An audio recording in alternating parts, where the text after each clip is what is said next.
Okay, let's dive in. Today we're heading back to Boston, March 1770.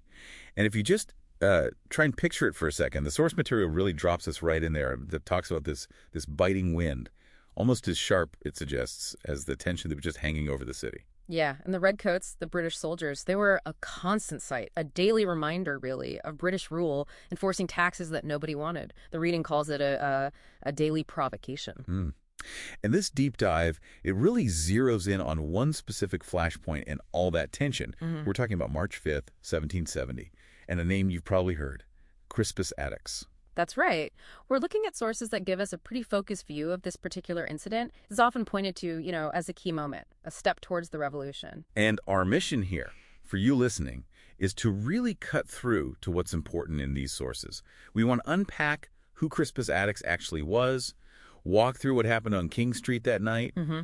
and try to get a handle on why his story, at least according to this material, carries so much weight.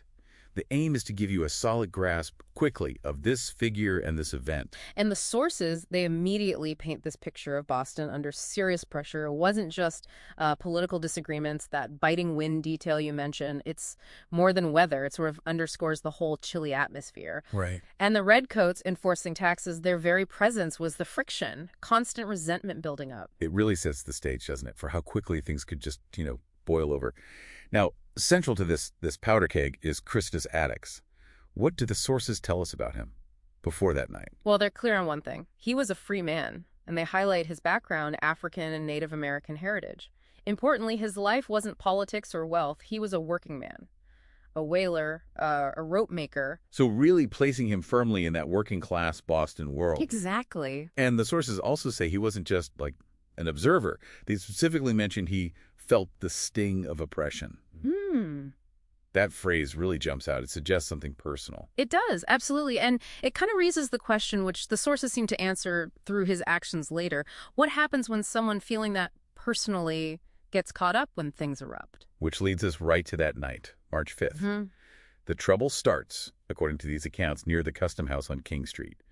And it wasn't some big planned thing, apparently. It kicked off with a British sentry and some local apprentices having words. Hmm. Pretty minor initially. But small sparks can catch, right? The material says word got around fast, more people started gathering, drawn by the shouting, the commotion, so that initial spat, it quickly grew into something much bigger, much more volatile. And this is where Attucks comes in.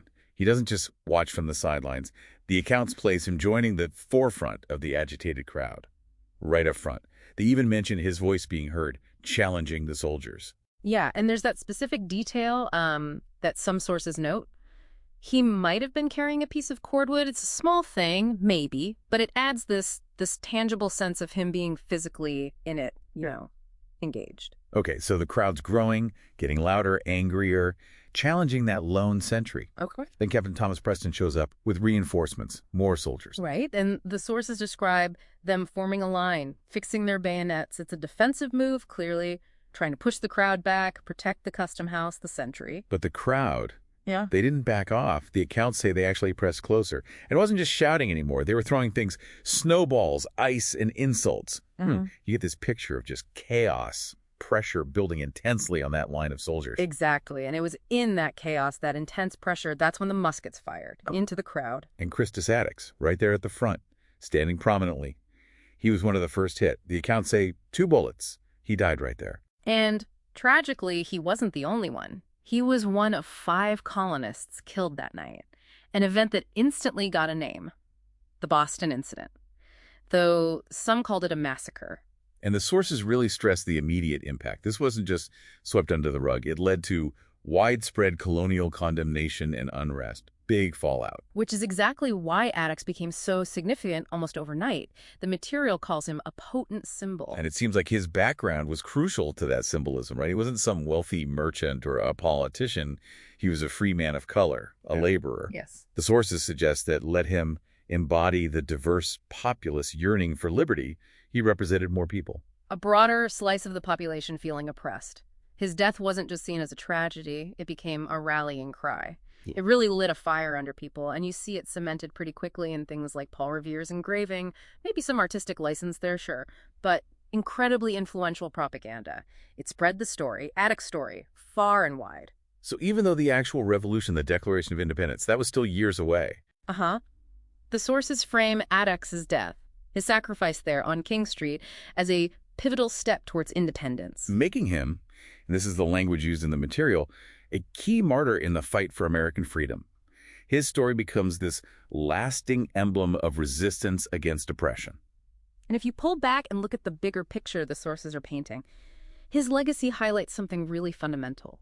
That the push for revolution wasn't just coming from the top. It reflected this broad-based desire for justice, fueling that spirit across different groups in colonial society. So it really makes you think, doesn't it? Why does this specific event and Crispus Attucks' story, why does it matter so much when we try to understand how America got to revolution? What is his presence right there, his background, the way his death was instantly used?